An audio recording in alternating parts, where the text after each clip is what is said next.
Hi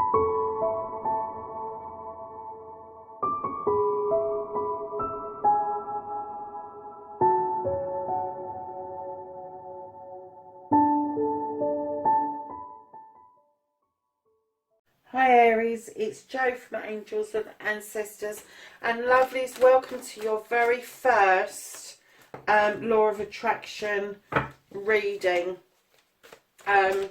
They are going a bit better. I've just finished the Earth signs, and by the time I got to Capricorn they were flowing so much better than they were at the beginning. So I'm hoping that once the cards have got the idea of what we're trying to do here, that you know, everything will just come round, and I might have to tweak it here and there, but let's see what happens. So let's get some energy out. We've got your dreams and aspirations in front of us. So Aries, your intention, your manifestation. Can I have an intention card for Aries, please? Okay.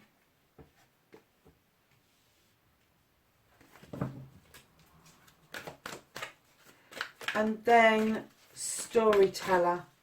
A storyteller card, please. Thank you.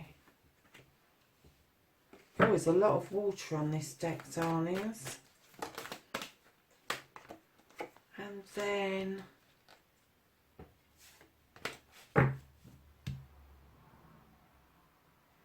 cleaning, overcoming an issue.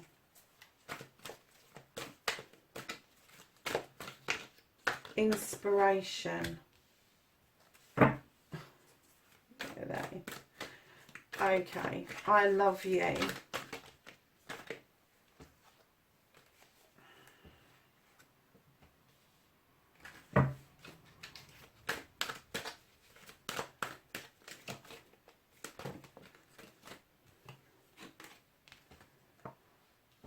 Grateful or gratitude.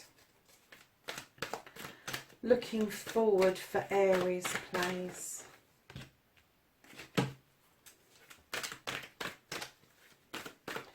And finally, your destiny or outcome. Ooh, this looks pretty nice, Aries, I have to say. So, darlings, your dreams, your aspirations. You have the King of Water. You know what you want. You know how you feel, but you are holding it back.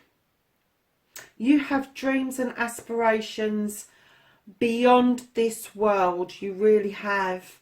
And it's all to do with emotions and feelings, and the feeling of being wanted and needed. Darlings, you have to be wanted and needed by yourself first. You have to be honest about how you feel about you, and then you can start looking externally. You do not need somebody from outside of yourself to complete you, to fill a void. You have to do that for yourself.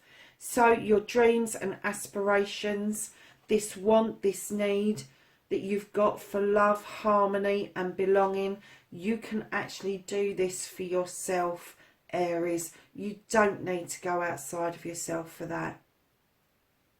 So coming round to your intention and your manifestation, you have got the Four of Water. This is like the Four of Cups. This young man is looking in that mirror, and what he sees is absolute beauty. He doesn't see the scars. He just sees the beauty from within. And I'm getting that a lot of you are unable to do that for whatever reason. You don't see your own beauty. You don't see your own handsomeness. You really do need to start looking within and then without. Because if you are feeling good inside, what you start to emanate on the outside starts to have an effect on the people around you. So your intention, your manifestation, darlings, I'm getting that a lot of you want to feel better about yourselves. The only way you're going to do that is to work on you. So the storyteller. Now this part is to write your own story, write your own outcome. You've got the completion card. This is the 10 of Cups. This is ultimate, complete and utter happiness. Now, how does that feel? When you're writing your story, is this just about you and your achievements and how that feels? Or have you met somebody and fallen in love? And how does that feel? When you're telling your story, you tell it as if it's happened. You tell it as if you've already achieved this 10 of Cups. So moving on to your cleaning, your overcoming of issues. You need to learn to stop self-sabotaging. You need to stop limiting yourself, self-restriction. Let these tethers go. Let them go with the flow. Go with the flow yourself with the 3 of Water. This is asking you to celebrate yourself, forgive yourself. Just look at yourself and, you know, ask, what is it that you are finding the most difficult to let go of? And then forgive yourself for it. You'll be surprised what will happen. I'm telling you, I've told the earth signs, when I started to do this, I couldn't believe what happened around me. And I was on a buzz for about 10 days. But then I got a bit spooked and I went, actually, I'm not 100% sure that I actually want to go down this route. And I really regret not keeping up that momentum. And I had to backtrack and go all over all of it again. So yeah, darlings, let those tethers go. Release yourself. Stop limiting. Stop self-restricting. And start cleaning that. What made you self-limit? What made you self-restrict? Why have you bound yourself up? And then forgive yourself for doing that. And let it go. So coming into number 4, your inspiration. You have got the Queen of Fire. Now, in tarot, we don't believe in male or female. We believe in energies. This can be male or female. This Queen is very strong. She has strong desires. She has strong aspirations. And when she comes along and you're looking at for inspiration from the source, from the universe, and keeping in mind you're doing all of these steps, and once you have started to manifest, do your story, let your self-restriction go. The universe, the divine, the source, the world, whatever it is going to understand, and then they're going to start popping inspiration into your head. You may call it desire, but it may be that these ideas come into your head. The universe likes speed, darlings. Just act on it. No matter how small or how big, even if it seems impossible to do, start acting on it. Even if you have to just write down the ideas, put a business plan together, put a plan together, put a dream list together, but act on it. Act on what the inspiration is that pops into your head. Then we're going to move on to I love you. This is the most powerful term in the world. And I'm getting that with the intuition card, that sometimes saying I love you, you hold yourself back and you mustn't. You've got to just fucking say it. And you've got to say it to everybody, not just to the people that's nearest and dearest to you. You've got to put it out into the world, into the universe, about everything that you love. If you love the trees, say it. You don't have to say it out loud. You can say it to yourself. If you love the patterns of the clouds in the sky, just say it. God, I love that. And I love you, you know. Just say it. Instead of using derogatory terms when somebody cuts you up, say I love you. See how that makes you feel and how it sets you up for the day. When you get up in the morning, go to the mirror, tell yourself that you love yourself. It's not big-headed. It's you touching base with your inner self. It's you reaffirming that you are worth loving And you have to start with you. You cannot tell other people that you love them if you don't actually know that feeling yourself. If you have never felt yourself loving you, then you cannot possibly pass that feeling on to somebody else. So then you've got number 6, which is gratitude or gratefulness. Be thankful for everything, every smallest or largest blessing that you've got in your life. You've got the 12 of fire. This is telling me that you will go after your desires no matter what. But have you been grateful? Have you said thank you? Have you actually gone, do you know something? All the time, since I can remember, probably since I've been driving, every time a parking space becomes available, I always look up, I always say thank you, and there is always a parking space for me. Always. Being thankful and having gratitude is all about appreciating the entirety of the world and the universe around us. Tonight I went out and I took photographs of the moon, and I'm so thankful that my phone has got such a fantastic camera that I don't have to get all of my kit out in order to take these brilliant photographs. And I know you're going to think, oh, well, that's materialistic, and I am as grateful for materialistic stuff as I am for anything else, because without the material world, how would we know what gratefulness is? You know, if we don't attain, if we don't get that degree, if we don't get that job, how do we know what we need to be grateful for? So, darlings, just be grateful for absolutely everything. And once you're in that state of gratefulness, let me tell you, gratitude will replace attitude. It really will. And once you're in that place and you're in it with the universe, divine, the source, whatever you want to call it, the love bit and the gratitude bit goes hand in hand. That's why I put them next to each other. Because I think that once you're in those states, once you've done this work at the top and you've started to get into these states, your life will already be so much different.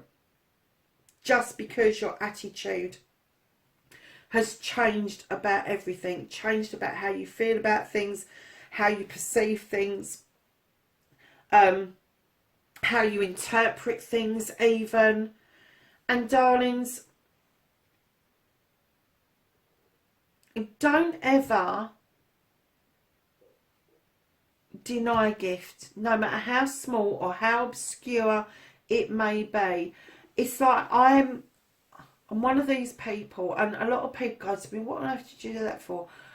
If a child walks up to me and gives me a gift, and it's a twig or a stone or something, a feather, I will make sure that that child knows that I feel that they have given me the earth.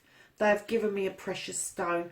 They have given me part of a mighty oak tree. They have given me a feather that has been donated by a beautiful bird who's gone off in flight, but they've left their mark behind for that to be given to me.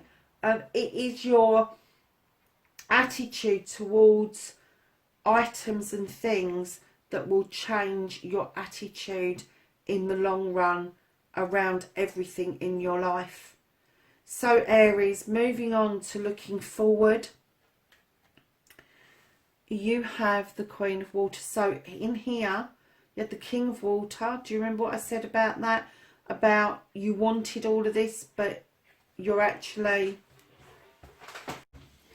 Sorry Aries, I had to take a phone call. Lovely, so we got to this one here. This is your looking forward. This is let the past be the past. Getting rid of old beliefs and ways of being and allowing your new way of being room to grow, and to grow the new beliefs into and bring them into fruition. Now you've got, as I said, you've got the King of Water there, where you are limiting yourself. You are not allowing yourself to believe that you are worthy of love, or if you do believe that you're worthy of love, you don't actually love yourself. You hold back. You don't freely open up to people. Look at this. You have the Queen of Water in the same reading, and this is looking forward. She is telling you that she is a queen that's been hurt. She's been through a lot, but she still emanates this whole feeling of giving, of loving, of nurturing, of comforting. And she is awe-inspiring. She's such a gentle queen. She will gently nudge you away from issues and problems. She will gently nudge you into water for healing. And this is the energy that I believe that you are going to step into once you've dealt with your past and you have let that go. And I mean, let it go. Let the past be what it is, and that's the past. Do not keep mustering up those feelings into you without cleaning them away first. Because if you do clean them away and you get into this energy, you will know love firsthand. You will know love from every aspect. You will know love from within, and you will know love from without, and you will recognise who it is that's coming towards you, because you've got the King and Queen of Water here together. And I'm kind of getting that if you do this work, you are going to attract not just a life partner, but a soulmate. You will bring somebody in towards you. And I'm getting, with all this water here, darlings, and your 2 cards for you, your desire cards, I am absolutely getting 100% that the one thing that you desire above everything else is love. It is absolute pure. You're looking for the purity in love and emotions. And it's that if you do this work, Aries, it's going to be yours. It really is. And you know, I'm so chuffed with this reading. I was chuffed with Capricorns, and I'm chuffed with yours. Because there is some work to do, darlings. There's no doubt about that. Not for the faint-hearted. You've really got to be able to get yourself into that situation, into those states of being, I love you and gratitude. And then things will just come together for you. And look at this. You have the Queen of Earth. This is the Earth Mother. This is the growing of a garden. This is abundance. This is stability. This is just everything that every human would want to be. This queen looks out over her kingdom, knowing that she's nurtured, knowing that she's brought abundance, knowing that she's done right by her subjects, and she offers so much more to us as human beings than we will ever be grateful for. And we just take and take and take from her and never give back. But let me tell you, if you get into these states of love and gratitude and you start looking forward, you get rid of the past where it should be, you are going to be standing in such good energy, Aries. You are actually going to be really grateful for the very ground that you walk on. And it's going to show. It's going to show. It is going to show. So, lovelies, I am going to say I love you. I am really grateful for you to be here with me. And I will catch you in the next reading. Bye for now.